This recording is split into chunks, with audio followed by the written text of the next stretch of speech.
France-Algérie, Macron sous pression du lobby pro au Maroc. L'ambition du président Emmanuel Macron pour établir une relation spéciale avec l'Algérie ne fait pas l'unanimité en France où le lobby pro au Maroc fait feu de tout bois. De plus en plus de voix de la droite s'élèvent pour reprocher à Emmanuel Macron son penchant pour l'Algérie, tout en lui demandant de rééquilibrer la relation en faveur du Maroc dans un contexte de froid entre Paris et Rabat. Le Royaume fait pression sur la France pour s'aligner ouvertement sur la position américaine et israélienne de reconnaître la marocanité du Sahara occidental. Dernière voix en date et non des moindres à critiquer la politique de Macron au Maghreb, celle de l'ex-chef d'État français, Nicolas Sarkozy. Dans un entretien accordé au quotidien Le Figaro publié mercredi, Nicolas Sarkozy a estimé qu'il serait vain de bâtir une relation artificielle avec des dirigeants algériens qui utilisent la France comme bouc émissaire pour cacher leurs échecs. France, Algérie, le lobby pro au Maroc fait feu de tout bois.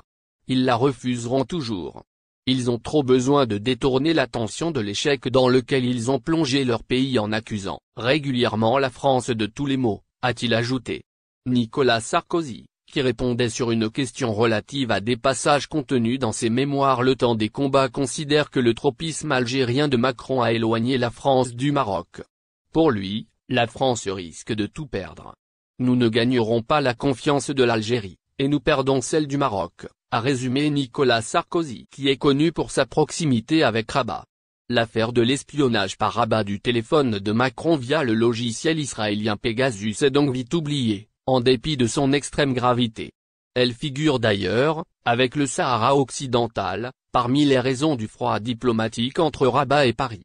Il y a une semaine, 94 sénateurs français avaient interpellé Emmanuel Macron sur sa politique africaine, et en Afrique du Nord, après le putsch au Niger qui a vu l'ancienne puissance coloniale décriée par des manifestants, comme ce fut le cas auparavant au Mali et au Burkina Faso.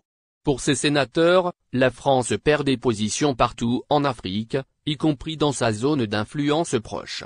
En Afrique du Nord, que de déconvenus là aussi. Le président Abdelmadjid Tebboune, parvenu au pouvoir dans des conditions difficiles du fait du Irak, fait souffler le chaud et le froid, parlant parfois de rapprochement et d'une visite officielle régulièrement déprogrammée et parfois du grand Satan français responsable de tous les maux du peuple algérien,